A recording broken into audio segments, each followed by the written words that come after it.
Assalamualaikum warahmatullahi wabarakatuh. Perkenalkan, nama saya M. Albert Afandi dengan NIM 2014050013. Baiklah anak-anak, apa kabar semuanya?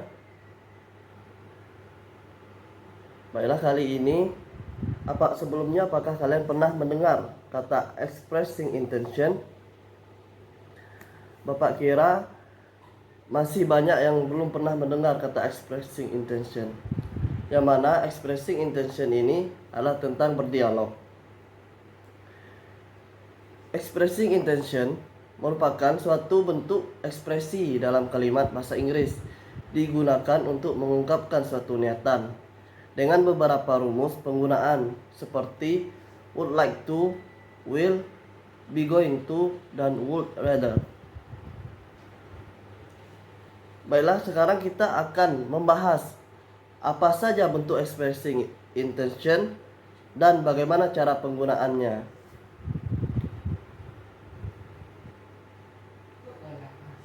Pengertian expressing intention itu sendiri adalah dalam bahasa Inggris ketika kita berinteraksi dengan orang lain dan ingin menyampaikan maksud tertentu yang belum terjadi. Hal ini dikenal sebagai expressing intention. Expressing berarti ekspresi, dan intention itu berarti sebuah tekad untuk melakukan tindakan dengan cara tertentu. Oleh karena itu, expressing intention bisa diartikan sebagai pengungkapan suatu maksud yang belum terjadi karena sifatnya masih dalam bentuk harapan, niat, atau rencana.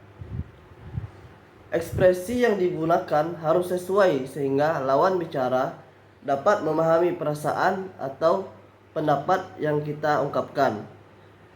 Jika kata atau frase yang digunakan untuk mengungkapkan pikiran, gagasan, atau perasaan salah, hal ini dapat membuat lawan bicara menjadi bingung dan tidak mengerti mengenai maksud pembicaraan yang sebenarnya. Baiklah anak-anak, apakah kalian sudah pernah melakukan expressing intention? Tentunya sudah pernah, karena expressing intention ini adalah berdialog antara dua orang, apakah antara kalian sama orang tua, atau sama kawan kalian, atau adik-adik kalian. Baiklah, selanjutnya Bapak akan menjelaskan fungsi expressing intention. Bahasa Inggris memiliki ungkapan yang berbeda-beda sehingga dapat memahami apa yang dikatakan orang lain tanpa terjadi kesalahpahaman. Jika tidak mempelajari ekspresi bahasa Inggris, maka kita akan selalu salah dalam memahami apa yang dikatakan lawan bicara kita. Hal ini dapat menyebabkan masalah miskomunikasi, tentu bisa menimbulkan kerugian kecil hingga besar. Itulah fungsi expressing intention. Selain membantu meningkatkan keterampilan berpikir kritis dan terlihat bijaksana, expressing intention juga berfungsi sebagai bentuk pernyataan rencana yang ingin dilakukan di masa depan. Selanjutnya kita akan membahas tentang tujuan expressing intention ini sendiri. Ada beberapa tujuan utama penggunaan expressing intention dalam bahasa Inggris. Yang pertama, menunjukkan maksud dan tujuan. Yang kedua, menunjukkan rencana. Yang ketiga, menunjukkan sesuatu yang dimaksudkan untuk dilakukan di masa depan. Yang keempat, menunjukkan kesediaan diri. Dan yang kelima, menyatakan rencana yang sudah disiapkan sebelumnya. Adapun contoh expressing intention,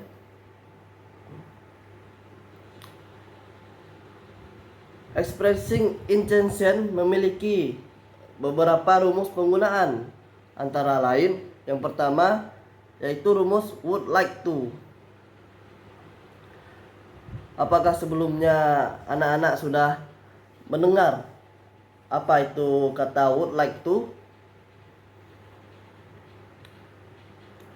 Penggunaan expressing intention ini lebih sering digunakan untuk mengungkapkan keinginan dengan cara lebih sopan. Adapun rumus penggunaannya berupa subjek. Apa saja subjek itu? Yang pertama ada I, you, we, they, she, he, it. Yang selanjutnya ditambah would like to. Dan setelah would like to ada verb one.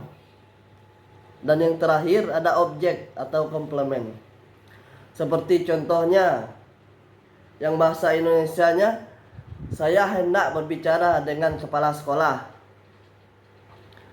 I would like to speak to the headmaster.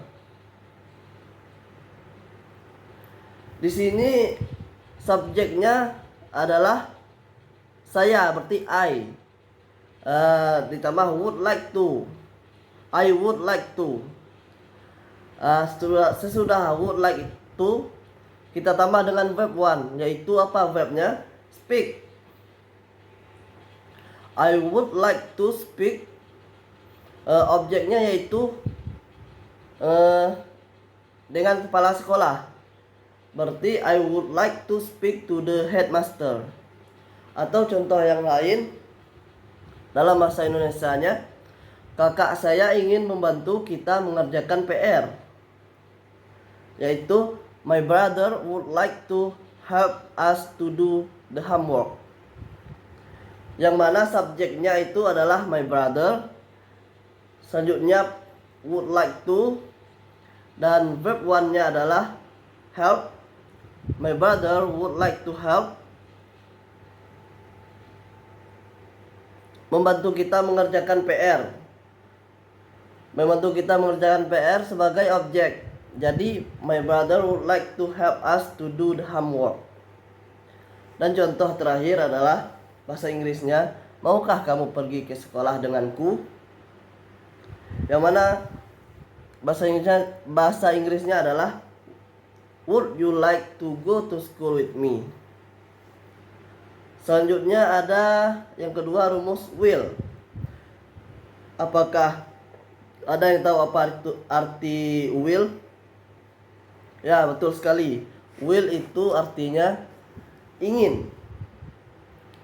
Kata will digunakan untuk menunjukkan keinginan yang tidak direncanakan sebelumnya atau yang dilakukan secara sukarela. Rumus penggunaannya adalah subjek tadi. Subjek itu adalah I, you, we, they, she, he, it. Dan yang kedua plus will. Yang ketiga verb one. Yang terakhir objek.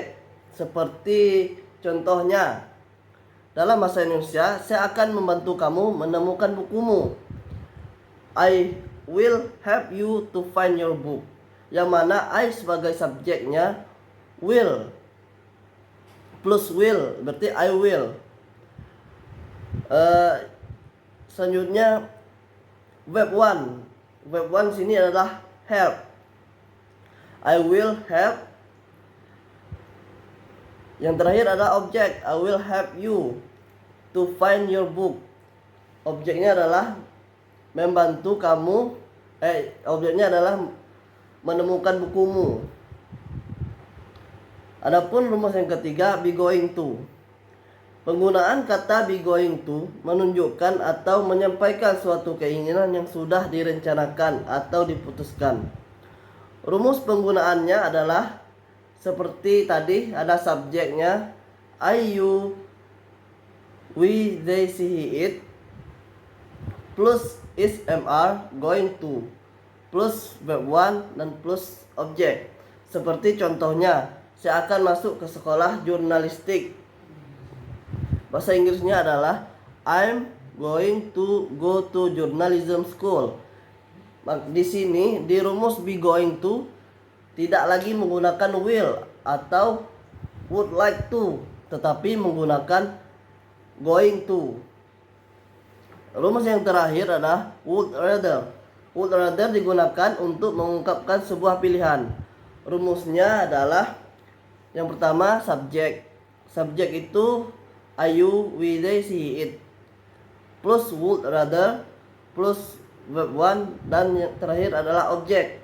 Seperti contohnya dalam bahasa Indonesia, saya lebih memilih mengerjakan matematika daripada sejarah. Adapun bahasa Inggrisnya, I would rather do math than history. Selanjutnya kita masuk kepada dialog expressing intention. Penggunaan expressing intention harus dipakai dengan tepat sehingga maksud dapat tersampaikan pada lawan bicara. Dalam dialog percakapan sehari-hari, expressing intention dapat diterapkan sebagai berikut. Adapun contoh dialog pertama, di sini ada dua orang yang saling bercakapan, yaitu berdialog, yaitu antara Sophie dan Ria. Yang pertama, Sophie, "Hi Ria, what are you going to do this Sunday?" Yang artinya adalah, "Hai Ria, apa yang akan kamu lakukan hari Minggu ini?" Dijawab lagi oleh Ria, "Hi Sophie, I'm going to do my homework. How about you?" "Hai Sophie, saya akan mengerjakan tugas rumah. Bagaimana denganmu?" Terus dibalas lagi oleh Sophie, "I'm going to do my homework too. Shall we do our homework together?" Saya juga akan mengerjakan tugas rumah. Maukah mengerjakan tugas rumah bersama? Terus dijawab lagi oleh Ria, "Sure. Would you like to come to my house?" "Tentu, apakah kamu mau datang ke rumahku?" kata Ria. Selanjutnya dijawab lagi oleh Sophie, "Okay, we'll go to your house at 5 p.m. Oke, aku akan pergi ke rumahmu pukul 5 sore. Pada dialog pertama, expressing intention yang muncul adalah adanya rencana untuk mengerjakan tugas rumah pada hari Minggu, atau I'm going to do my homework. Selain itu, ekspresi mengungkapkan yang sopan juga terlihat pada ajakan untuk datang ke rumah, yaitu would you like to come to my house. Dan kata will merupakan bentuk ekspresi yang menunjukkan keinginan yang tidak direncanakan. Sebab awalnya Sophie ini akan mengerjakan tugas rumah sendirian.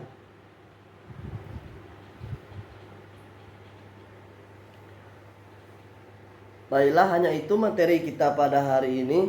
Bapak harap anak-anak dapat memahami apa itu expressing intention dan bisa menerapkan di kehidupan sehari-hari. Mungkin hanya itu pelajaran kita hari ini. Bapak akhiri, wabillahi taufik wal hidayah. Wassalamualaikum warahmatullahi wabarakatuh.